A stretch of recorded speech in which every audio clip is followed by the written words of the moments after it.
ನಮಸ್ಕಾರ. ಇವತ್ತು ನಾವು ಷೇರ್ ಮಾರುಕಟ್ಟೆ ಅನ್ನೋ ಒಂದು ದೊಡ್ಡ ಜಟಿಲವಾದ ಜಗತ್ತಿದೆ ಅಲ್ವಾ, ಅದರೊಳಗೆ ಒಂದು ಸುಲಭವಾದ ದಾರಿಯನ್ನು ಹುಡುಕೋಣ ಬನ್ನಿ. ಹೌದು, ಸಾವಿರಾರು ಸ್ಟಾಕ್ಗಳು. ಎಲ್ಲಿಂದ ಶುರು ಮಾಡೋದು, ಯಾವುದು ಸರಿ, ಈ ಗೊಂದಲ ಅನ್ನೋದು ತುಂಬಾ ಸಹಜ. ಆದರೆ ಚಿಂತೆ ಬೇಡ, ಇದಕ್ಕೆ ನಿಜಕ್ಕೂ ಒಂದು ಸರಳವಾದ ದಾರಿಯಿದೆ. ಒಂದು ಕ್ಷಣ ಯೋಚನೆ ಮಾಡಿ.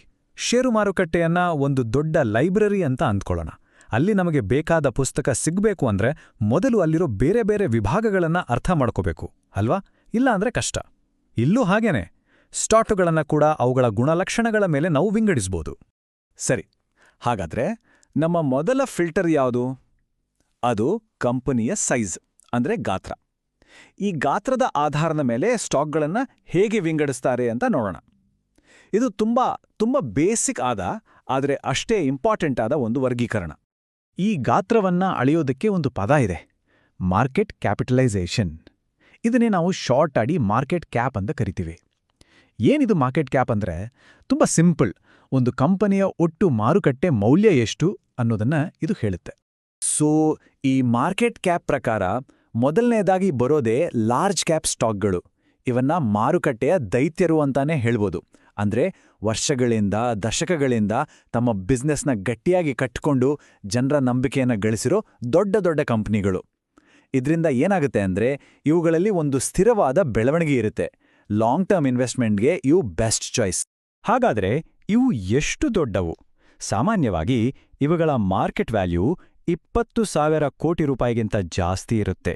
ಜಸ್ಟ್ ಇಮ್ಯಾಜಿನ್ ಮಾಡಿ ಎಷ್ಟು ಬೃಹತ್ ಗಾತ್ರ ಅಂತ. ಅದಕ್ಕೆ ಇವನ್ನ ದೈತ್ಯರು ಅನ್ನೋದು. ಲಾರ್ಜ್ ಕ್ಯಾಪ್ ಆದ್ಮೇಲೆ ನೆಕ್ಸ್ಟ್ ಬರೋದು ಮಿಡ್ ಕ್ಯಾಪ್ ಸ್ಟಾಕ್ಗಳು. ಇವನ್ನ ಬೆಳೆಯುತ್ತಿರುವಂಥ ಕಂಪನಿಗಳು ಅಂತಾನೂ ಕರಿಬೋದು. ಯಾಕಂದ್ರೆ ಇವು ಮುಂದೆ ಲಾರ್ಜ್ ಕ್ಯಾಪ್ ಆಗೋ ದಾರಿಯಲ್ಲಿರ್ತವೆ. ಹಾಗಾಗಿ ಇವುಗಳಲ್ಲಿ ಗ್ರೋತ್ ಪೊಟೆನ್ಷಿಯಲ್ ಲಾರ್ಜ್ ಕ್ಯಾಪ್ಗಿಂತ ಜಾಸ್ತಿ ಇರುತ್ತೆ. ಆದರೆ ನೆನ್ಪಿಡಿ, ಗ್ರೋತ್ ಜಾಸ್ತಿ ಆದ ಹಾಗೆ ರಿಸ್ಕ್ ಕೂಡ ಸ್ವಲ್ಪ ಜಾಸ್ತಿ ಇರುತ್ತೆ. ಈ ಮಿಡ್ ಕ್ಯಾಪ್ ಕಂಪನಿಗಳ ಮಾರ್ಕೆಟ್ ಕ್ಯಾಪ್ ರೇಂಜ್ ಸಾಮಾನ್ಯವಾಗಿ 5,000 ಕೋಟಿಯಿಂದ 20,000 ಕೋಟಿ ರೂಪಾಯಿಗಳ ಮಧ್ಯ ಇರುತ್ತೆ. ಮೂರನೇ ಮತ್ತು ಕೊನೆಯದು ಸ್ಮಾಲ್ ಕ್ಯಾಪ್ ಸ್ಟಾಕ್ಗಳು. ಇವು ಮಾರುಕಟ್ಟೆಯ ಸ್ಪ್ರಿಂಟರ್ಗಳು, ಅಂದ್ರೆ ವೇಗದ ಓಟಗಾರರು. ಇವು ತುಂಬಾ ವೇಗವಾಗಿ ಮೇಲೆ ಹೋಗಬಹುದು ಅಥವಾ ಅಷ್ಟೇ ವೇಗವಾಗಿ ಕೆಳಗೂ ಬರಬಹುದು. ಅಂದ್ರೆ high risk high reward game ಇದು. ಹಾಗಾಗಿ ಈ ಸ್ಟಾಕ್ಗಳ ವಿಚಾರದಲ್ಲಿ ತುಂಬಾನೇ ಎಚ್ಚರಿಕೆ ಬೇಕು. ಇವುಗಳ ಮಾರ್ಕೆಟ್ ಕ್ಯಾಪ್ 5,000 ಕೋಟಿ ರೂಪಾಯಿಗಿಂತ ಕಡಿಮೆ ಇರುತ್ತೆ. ಸೈಜ್ ಚಿಕ್ಕದಿದ್ದಷ್ಟು ಶೇರ್ ಬೆಲೆಗಳಲ್ಲಿ ಏರಿಳಿತ ಅಂದ್ರೆ ವೊಲ್ಯಾಟಿಲಿಟಿ ಜಾಸ್ತಿ ಇರುತ್ತೆ. ಓಕೆ, ಇಲ್ಲಿವರೆಗೆ ನಾವು ಕಂಪನಿಯ ಸೈಜ್ ಅಂದ್ರೆ ಲಾರ್ಜ್, ಮಿಡ್ ಮತ್ತು ಸ್ಮಾಲ್ ಕ್ಯಾಪ್ ಬಗ್ಗೆ ತಿಳ್ಕೊಂಡ್ವಿ. ಈಗ ಗಾತ್ರವನ್ನ ಬಿಟ್ಟು ಒಂದು ಸ್ಟಾಕ್ನ ವ್ಯಕ್ತಿತ್ವ ಅಥವಾ ಅದರ ಸ್ವಭಾವದ ಬಗ್ಗೆ ನೋಡೋಣ. ಅಂದ್ರೆ ಅದರ ವರ್ತನೆ ಮತ್ತು ಹೂಡಿಕೆ ಶೈಲಿ ಹೇಗಿರುತ್ತೆ ಅಂತ. ಇಲ್ಲಿ ಮುಖ್ಯವಾಗಿ 2 ರೀತಿ ಇವೆ, ಗ್ರೋತ್ ಸ್ಟಾಕ್ಸ್ ಮತ್ತು ವ್ಯಾಲ್ಯೂ ಸ್ಟಾಕ್ಸ್. ಗ್ರೋತ್ ಸ್ಟಾಕ್ಸ್ ಅಂದ್ರೆ ಅವುಗಳ ಫೋಕಸ್ ಇರೋದೇ ಬೆಳವಣಿಗೆ ಮೇಲೆ. ಬಂದ ಲಾಭವನ್ನೆಲ್ಲ ಮತ್ತೆ ಕಂಪನಿಯಲ್ಲೇ ಹಾಕಿ ಇನ್ನಷ್ಟು ವೇಗವಾಗಿ ಬೆಳೆಯೋಕ್ ನೋಡ್ತವೆ. ಇನ್ನೊಂದು ಕಡೆ ವ್ಯಾಲ್ಯೂ ಸ್ಟಾಕ್ಸ್. ಇವು ಅಂಡರ್ಡಾಗ್ಸ್ ಇದ್ದಾಗೆ. ಅಂದ್ರೆ ಕಂಪನಿ ಚೆನ್ನಾಗೇ ಇರುತ್ತೆ, ಆದ್ರೆ ಮಾರುಕಟ್ಟೆ ಅದನ್ನ ಇನ್ನೂ ಗುರುತಿಸಿರೋದಿಲ್ಲ. ಹಾಗಾಗಿ ಅದರ ನಿಜವಾದ ಮೌಲ್ಯಕ್ಕಿಂತ ಕಡಿಮೆ ಬೆಲೆಗೆ ಸಿಗ್ತಿರುತ್ತೆ. ತಾಳ್ಮೆಯಿಂದ ಕಾಯೋರಿಗೆ ಇವು ಒಂದು ರೀತಿ ಗುಪ್ತ ನಿಧಿ ಇದ್ದಾಗೆ. ಇನ್ನೊಂದು ವಿಧ ಅಂದ್ರೆ ಡಿವಿಡೆಂಡ್ ಸ್ಟಾಕ್ಗಳು.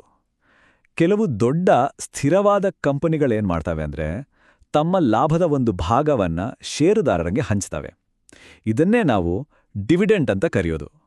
ಇದರಿಂದ ಏನಾಗುತ್ತೆ ಅಂದ್ರೆ ಷೇರಿನ ಬೆಲೆ ಏರೋದು ಒಂದ್ ಕಡೆ ಆದ್ರೆ ಜೊತೆಗೆ ರೆಗ್ಯುಲರ್ ಆಗೇ ಒಂದು ಇನ್ಕಮ್ ಕೂಡ ಬರುತ್ತೆ. ರಿಸ್ಕ್ ಪ್ರಕಾರ ನೋಡೋದಾದ್ರೆ ಇಲ್ಲೂ 2 ರೀತಿ, ಸೈಕ್ಲಿಕಲ್ ಮತ್ತು ಡಿಫೆನ್ಸಿವ್. ಸೈಕ್ಲಿಕಲ್ ಸ್ಟಾಕ್ಗಳು ಎಕಾನಮಿ ಜೊತೆ ಸೈಕಲ್ ಹೊಡಿತವೆ. ಅಂದ್ರೆ ಆರ್ಥಿಕತೆ ಚೆನ್ನಾಗಿದ್ರೆ ಇವುಗಳು ಮೇಲೆ ಹೋಗ್ತವೆ, ಆರ್ಥಿಕತೆ ಡಲ್ ಆದ್ರೆ ಇವುಗಳು ಕೆಳಗೆ ಬರ್ತವೆ. ಉದಾಹರಣೆಗೆ ಆಟೋ, ರಿಯಲ್ ಎಸ್ಟೇಟ್. ಆದರೆ ಡಿಫೆನ್ಸಿವ್ ಸ್ಟಾಕ್ಗಳು ಹಾಗಲ್ಲ. ಇವು ಮಾರುಕಟ್ಟೆ ಬಿದ್ದಾಗ್ಲೂ ನಮ್ಮನ್ನ ಕಾಪಾಡೋಕ್ಕೆ ಪ್ರಯತ್ನಿಸ್ತವೆ. ಯಾಕಂದ್ರೆ ಇವು ದಿನಬಳಕೆಯ ವಸ್ತುಗಳನ್ನ ಮಾರೋ ಕಂಪನಿಗಳು. ಎಕಾನಮಿ ಹೇಗೇ ಇರಲಿ, ಜನ ಸೋಪು, ಪೇಸ್ಟ್ ತಗೊಳ್ಳೋದನ್ನ ನಿಲ್ಸಲ್ಲ ಅಲ್ವಾ? ಈಗ ಬರೋಣ ಬ್ಲೂ ಚಿಪ್ ಸ್ಟಾಕ್ಗಳಿಗೆ. ಇವು ಮಾರುಕಟ್ಟೆಗೆ ಲೀಡರ್ಗಳು. ತಮ್ಮ ಕ್ಷೇತ್ರದಲ್ಲಿ ನಂಬರ್ 1 ಸ್ಥಾನದಲ್ಲಿರುವ, ಆರ್ಥಿಕವಾಗಿ ತುಂಬಾನೇ ಸ್ಟ್ರಾಂಗ್ ಆಗಿರುವ ಕಂಪನಿಗಳು. ಇವುಗಳಲ್ಲಿ ರಿಸ್ಕ್ ಕಡಿಮೆ ಮತ್ತು ನಂಬಿಕೆ ಜಾಸ್ತಿ. ಅದಕ್ಕೆ ಯಾರಾದರೂ ಸ್ಟಾಕ್ ಮಾರ್ಕೆಟ್ಗೆ ಹೊಸಬರಾಗಿದ್ರೆ ಅವರಿಗೆ ಇದು ಒಂದು ಸೇಫ್ ಮತ್ತು ಬೆಸ್ಟ್ ಸ್ಟಾರ್ಟಿಂಗ್ ಪಾಯಿಂಟ್. ಸರಿ, ಈಗ ಸ್ಟಾಕ್ಗಳ ಬೇರೆ ಬೇರೆ ಪ್ರಕಾರಗಳ ಬಗ್ಗೆ ಒಂದು ಐಡಿಯಾ ಬಂತು. Large cap, growth, blue chip ಹೀಗೆ. ಆದರೆ ಈ ಜ್ಞಾನವನ್ನ ಬಳಸೋ ಮೊದಲು ನಾವೆಲ್ಲರೂ ನಮಗ್ ನಾವೇ ಒಂದು ದೊಡ್ಡ ಪ್ರಶ್ನೆ ಕೇಳ್ಕೋಬೇಕು. ಅದೇನೆಂದ್ರೆ, ನಮ್ಮ ಅಸಲಿ ಗುರಿ ಏನು? ಎಸ್, ನಮ್ಮ ಗುರಿ ಲಾಂಗ್ ಟರ್ಮ್ನಲ್ಲಿ ದೊಡ್ಡದಾಗಿ ಸಂಪತ್ತನ್ನ ಸೃಷ್ಟಿ ಮಾಡೋದಾ ಅಥವಾ ಶಾರ್ಟ್ ಟರ್ಮ್ನಲ್ಲಿ ಬೇಗ ಬೇಗ ಆದಾಯ ಗಳಿಸೋದಾ? ನೋಡಿ, ಇನ್ವೆಸ್ಟಿಂಗ್ ಮತ್ತು ಟ್ರೇಡಿಂಗ್ ನಡುವಿನ ಅತಿ ದೊಡ್ಡ ವ್ಯತ್ಯಾಸವೇ ಇದು. ಈ ಪ್ರಶ್ನೆಗೆ ಸಿಗೋ ಉತ್ತರನೇ ನಮ್ಮ ಮುಂದಿನ ದಾರಿಯನ್ನ ಡಿಸೈಡ್ ಮಾಡುತ್ತೆ. ಈ ಟೇಬಲ್ ನೋಡಿ, ಇದು ಇನ್ವೆಸ್ಟಿಂಗ್ ಮತ್ತು ಟ್ರೇಡಿಂಗ್ ನಡುವಿನ ವ್ಯತ್ಯಾಸವನ್ನ ತುಂಬಾ ಕ್ಲಿಯರ್ ಆಗಿ ಹೇಳುತ್ತೆ. ಇನ್ವೆಸ್ಟಿಂಗ್ ಅನ್ನೋದು ಲಾಂಗ್ ಟರ್ಮ್ ಮ್ಯಾರಥಾನ್ ಇದ್ದಾಗೆ. ಇಲ್ಲಿ ರಿಸ್ಕ್ ಕಡಿಮೆ, ತಾಳ್ಮೆ ಜಾಸ್ತಿ ಬೇಕು. ನಾವು ಕಂಪನಿಯ ಫಂಡಮೆಂಟಲ್ಸ್ ನೋಡ್ತೀವಿ. ಆದರೆ ಟ್ರೇಡಿಂಗ್ ಶಾರ್ಟ್ ಟರ್ಮ್ ಸ್ಪ್ರಿಂಟ್ ಇದ್ದಾಗೆ. ರಿಸ್ಕ್ ಜಾಸ್ತಿ, ಒತ್ತಡವೂ ಜಾಸ್ತಿ. ಇಲ್ಲಿ ಟೆಕ್ನಿಕಲ್ ಚಾರ್ಟ್ಸ್ ನೋಡಿ ಬೇಗ ಲಾಭ ಮಾಡೋಕೆ ಪ್ರಯತ್ನ ಪಡಲಾಗುತ್ತೆ. ಹಾಗಾಗಿ ಇನ್ವೆಸ್ಟರ್ಸ್ ಹೆಚ್ಚಾಗಿ ಲಾರ್ಜ್ ಕ್ಯಾಪ್, ಬ್ಲೂ ಚಿಪ್ ಸ್ಟಾಕ್ಗಳನ್ನ ಇಷ್ಟಪಟ್ಟರೆ, ಟ್ರೇಡರ್ಸ್ ಮಿಡ್ ಮತ್ತು ಸ್ಮಾಲ್ ಕ್ಯಾಪ್ ಸ್ಟಾಕ್ಗಳ ಕಡೆ ಹೆಚ್ಚು ಗಮನ ಕೊಡ್ತಾರೆ. ಹಾಗಾದ್ರೆ ಲಾಂಗ್ ಟರ್ಮ್ ಇನ್ವೆಸ್ಟಿಂಗ್ ಮಾಡೋರಿಗೆ ಯಾವ ಸ್ಟಾಕ್ಗಳು ಬೆಸ್ಟ್? ನೋಡಿ, ಲಾರ್ಜ್ ಕ್ಯಾಪ್ ಸ್ಟಾಕ್ಗಳು, ಬ್ಲೂ ಚಿಪ್ ಕಂಪ್ನಿಗಳು, ರೆಗ್ಯುಲರ್ ಆಗಿ ಡಿವಿಡೆಂಡ್ ಕೊಡೋ ಸ್ಟಾಕ್ಗಳು ಮತ್ತೆ ಡಿಫೆನ್ಸಿವ್ ಸೆಕ್ಟರ್ ಸ್ಟಾಕ್ಗಳು ಇವೆಲ್ಲ ಲಾಂಗ್ ಟರ್ಮ್ಗೆ ಉತ್ತಮ. ಯಾಕಂದ್ರೆ ಇವು ಕಾಲಕ್ರಮೇಣ ಸ್ಥಿರವಾದ ಆದಾಯ ಕೊಟ್ಟು ನಿಧಾನವಾಗಿ ಆದ್ರೂ ಗಟ್ಟಿಯಾಗಿ ಸಂಪತ್ತನ್ನು ಸೃಷ್ಟಿ ಮಾಡ್ತವೆ. ಇನ್ನು ಟ್ರೇಡಿಂಗ್ ಕಡೆ ಬಂದ್ರೆ ಇಲ್ಲಿ ಆಟವೇ ಬೇರೆ. ಟ್ರೇಡರ್ಗಳಿಗೆ ಬೇಕಾಗಿರೋದು ಕ್ವಿಕ್ ಪ್ರೈಸ್ ಮೂವ್ಮೆಂಟ್. ಹಾಗಾಗಿ ಹೆಚ್ಚು ಚಂಚಲತೆ ಇರೋ ಮಿಡ್ ಕ್ಯಾಪ್ ಮತ್ತು ಸ್ಮಾಲ್ ಕ್ಯಾಪ್ ಸ್ಟಾಕ್ಗಳು ಇವರಿಗೆ ಫೇವ್ರೇಟ್.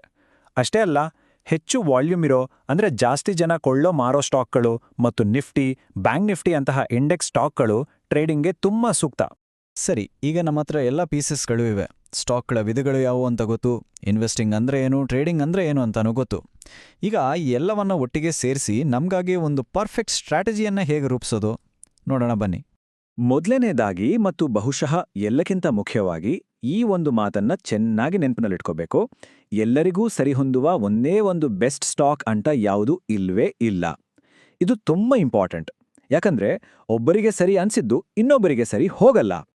ಹಾಗಾದ್ರೆ ನಮ್ಮ ದಾರಿಯನ್ನ ಹೇಗೆ ಕಂಡುಕೊಳ್ಳೋದು? ಇಲ್ಲಿದೆ ನೋಡಿ, ಒಂದು ಸಿಂಪಲ್ 3 ಸ್ಟೆಪ್ ಫ್ರೇಮ್ವರ್ಕ್. ಸ್ಟೆಪ್ 1, ನಿಮ್ಮ ಗುರಿಯನ್ನ ಡಿಫೈನ್ ಮಾಡಿ. ಲಾಂಗ್ ಟರ್ಮ್ ವೆಲ್ತ್ ಕ್ರಿಯೇಷನಾ ಅಥವಾ ಶಾರ್ಟ್ ಟರ್ಮ್ ಇನ್ಕಮಾ? ಸ್ಟೆಪ್ 2, ನಿಮ್ಮ ಗುರಿಯ ಆಧಾರದ ಮೇಲೆ ನಿಮ್ಮ ಸ್ಟೈಲ್ ಆಯ್ಕೆ ಮಾಡಿ. ನೀವೊಬ್ಬ ಇನ್ವೆಸ್ಟರಾ ಅಥವಾ ಟ್ರೇಡರಾ? ಮತ್ತು ಸ್ಟೆಪ್ 3, ಇದು ಆರಂಭಿಕರಿಗೆ ತುಂಬಾ ಮುಖ್ಯ. ಯಾವಾಗ್ಲೂ ಇನ್ವೆಸ್ಟಿಂಗ್ನಿಂದಲೇ ಶುರು ಮಾಡಿ. ಯಾಕಂದ್ರೆ ಇದು ಒಂದು ಸ್ಟೇಬಲ್ ಆದ ಫೌಂಡೇಶನ್ ಹಾಕಿಕೊಡುತ್ತೆ. ಸೊ ಈ ಎಲ್ಲ ಮಾಹಿತಿಯೊಂದಿಗೆ ಈಗ ಶೇರ್ ಮಾರುಕಟ್ಟೆ ಅನ್ನೋ ಆ ದೊಡ್ಡ ಲೈಬ್ರರಿಯ ನಕ್ಷೆ ನಿಮ್ಮ ಕೈಯಲ್ಲಿದೆ.